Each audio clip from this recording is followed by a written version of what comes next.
Start. Welcome students. जैसे हमने last Google meet में बताया था, तो अब हम आज से कारपेंट्री शॉप के जो बेसिक टूल्स हैं उनका जो वीडियो है वो हम बनाने और समझने की शुरुआत कर रहे हैं। तो सबसे पहले हम होल्डिंग डिवाइसेस को देखते हैं, जिसमें कि प्रमुख जो होल्डिंग डिवाइस है जो प्रमुखतः सभी वर्कशॉप में प्रयोग में आती है, तो वो वाइसेस है। जैसे फॉर एग्जांपल कारपेंट्री वाइस, ये कारपेंट्री वाइस है जिसका भी हम आपको एक्सप्लेनेशन देंगे।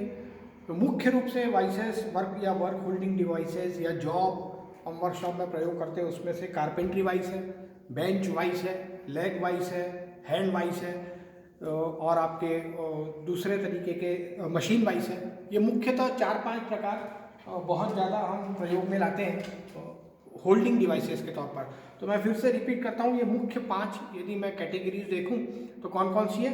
ये है carpentry vice, bench vice, machine vice, leg vice और चौथा हैंड वाइस, पांचवा हैंड वाइस। तो ये 5 प्रमुख वाइसेस हम प्रयोग में लाते हैं मुख्यतः वर्कशॉप में। ओवर द शॉप्स, बहुत सारे वर्कशॉप्स में हम अलग अलग तरीके से वाइसेस प्रयोग में लाते हैं। तो कारपेंट्री शॉप में मुख्यतः हम ये कारपेंट्री वाइस का प्रयोग करते हैं।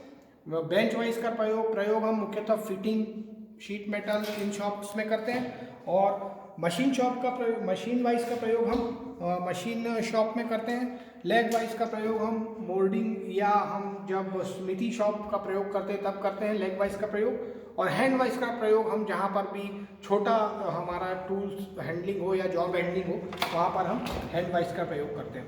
तो ये कारपेंट्री वाइस है। जब भी आप कारपेंट्री वाइस देखें तो हर चीज़ डायमेंशन से होती है कि आप कितने वाइस और किस तरीके से इसको लगाएंगे। तो सबसे पहले हम इसका डायमेंशन चेक करते हैं कि इसमें 2 जॉज होते हैं। ये मूविंग जॉ, ये देखिए, ये जो मूव हो रहा है ये मूविंग जॉ, और ये फिक्स जॉ। यहाँ पर आप देखेंगे कि कोई लाइनर्स नहीं लगे हुए हैं, ये एकदम प्लेन है। तो इसे हम कभी कभी चीक भी कहते हैं, चीक CHEE के चीक भी कहते हैं। इसमें कोई लाइनर्स नहीं लगे हुए हैं। यदि मैं इसका मेजरमेंट करूंगा तो आप देखेंगे कि ये देखिए, जब मेजर कर रहा हूं तो ये एग्जैक्टली 9 इंच आ रहा है। मतलब यदि मार्केट से मुझे परचेस करनी हो तो जैसा भी मेरा जॉब हो उस तरीके से मैं इस वाइस को खरीदूंगा। Suppose 9 inch, 10 inch, 8 inch, 6 inch, इस तरीके से जितने भी इंच का मुझे बड़ा चाहिए कारपेंट्री वाइस, उसके हिसाब से मैं खरीदूंगा। हमारे पास जो है वो इस वक्त उपलब्ध 9 इंच की क्या है, ये कारपेंट्री वाइस है। तो इसमें क्या होता है, इसमें ये एक हैंडल लगा होता है, इसको हम घुमाते हैं एंटी क्लॉकवाइज या घड़ी की दिशा के विरुद्ध एंटी क्लॉकवाइज। तो इस तरीके से ये बाहर आता है। इसमें आप देख सकते हैं ये 2 बार हैं, और ये मुख्य जो सेंटर में एक स्क्रू है, ये स्क्रू आगे पीछे हो रहा है। जैसे जैसे मैं इसको एंटी क्लॉकवाइज घुमाऊंगा ये जॉ की जो लेंथ है वो खुलती जाएगी। इसका क्या प्रयोग है, जब हमको इसके अंदर कोई जॉ फिक्स करना है और उसका ऑपरेशन करना है तो हम इसको इस तरीके से फिक्स कर सकते हैं। फिक्स करने के बाद ये टाइट हो जाता है। टाइट होने के बाद फिर हम इस तरीके से इसको लूज करते हैं, तो ये लूज हो जाता है।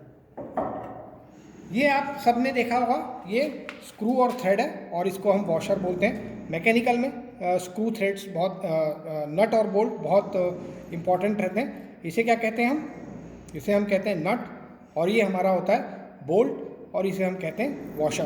तो इसका प्रयोग हम नहीं करते। इसी मुख्य सिद्धांत पर यह भी प्रमुखतः है।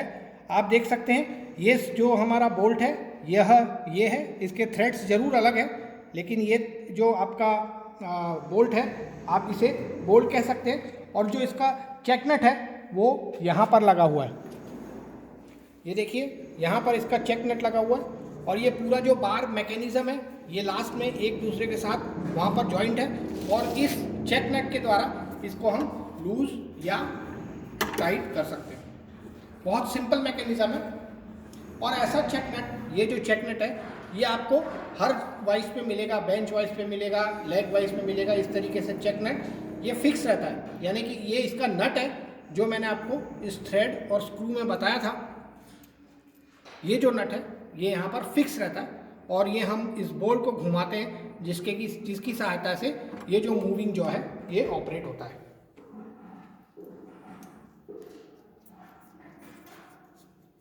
आइए इस डायग्राम में भी हम देखते हैं कि किस तरीके से ये काम करता है। ये देखिए यहाँ पर आप चूँकि हम एक एक्चुअल देखने के बाद हम हमेशा डायग्राम पर ही ज़्यादा कंसंट्रेट करते हैं, तो ये बेंच वाइज है, जिसे कि हम जब फिटिंग शॉप या शीट मेटल शॉप पढ़ेंगे उस समय हम इसको ध्यान में रखेंगे।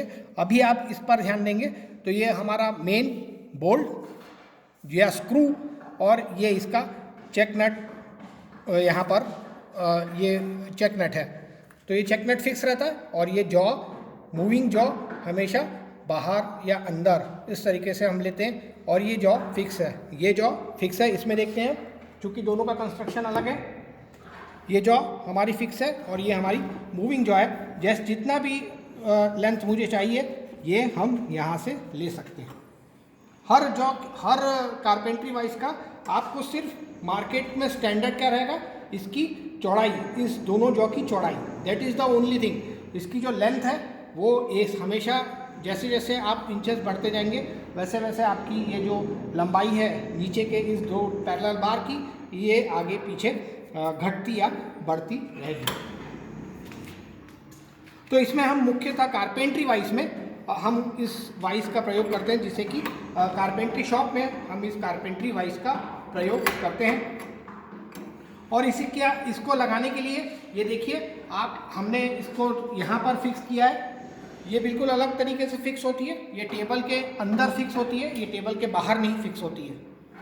जैसे कि आप बेंच वाइज देखेंगे वो इस टेबल के ऊपर फिक्स होगी, जो कारपेंट्री वाइज है वो टेबल के लाइन में फिक्स होगी। हमने इसे फिक्स अभी इसके ऊपर किया है, लेकिन एक्चुअली इसका जो अपर जो है ये हमेशा इस टेबल के जो फाइनल जो मोटाई है उसके लेंथ तक ये आना चाहिए। This is we have fix only for the demonstration purpose.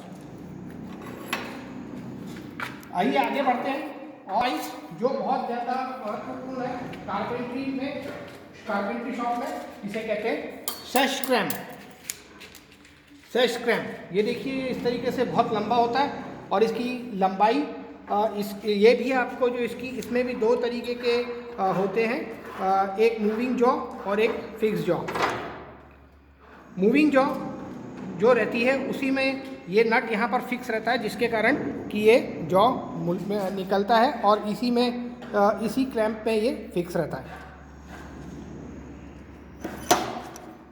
और इस तरीके से जब हम घुमाते हैं इसके रॉड को तो ये नट है और यही नट से इसको हम आगे धकेलते हैं और यही नट का काम करता है और इस तरीके से ये आगे बढ़ता है और ये फिक्स हो जाता है।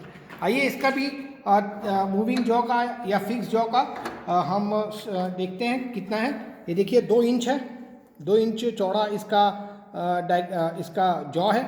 और साथ ही साथ इसका प्रयोग हम कहाँ पर करते हैं, जब हमें लंबे प्लाई को फिक्स करना है तो हम इसकी जो फिक्स जो है इसको लूज़ करके हम वहाँ पर लेके जाते हैं और इसको टाइट करने के लिए इस तरीके से टाइट करते हैं। यदि आपके घर में सनमाइका का काम हो, यदि आपके घर में दरवाजा या खिड़कियाँ बनती हो, तो कारपेंटर प्रमुखतः इस 2-3 सेश क्रैम्प की सहायता से उसे चिपकाने के बाद उस पर दबाव डालते हैं इस सेश क्रैम्प की सहायता से। तो ये दोनों वाइज कारपेंट्री शॉप में बहुत आयात में प्रयोग होते हैं। इसे हम कहते हैं सेश क्रैम्प और उसे हम कहते हैं कारपेंट्री वाइज। तो ये 2 वर्क होल्डिंग डिवाइस हमारी कारपेंट्री शॉप में बहुत बेहद ज़रूरी है और जिसकी सहायता से हम वर्क को होल्ड करते हैं। I want to thank Yatendra Vinod, who is holding this camera and for this recording. In the next video lecture, we will brief you of some other hand tools of carpentry shop. Thank you for your attention.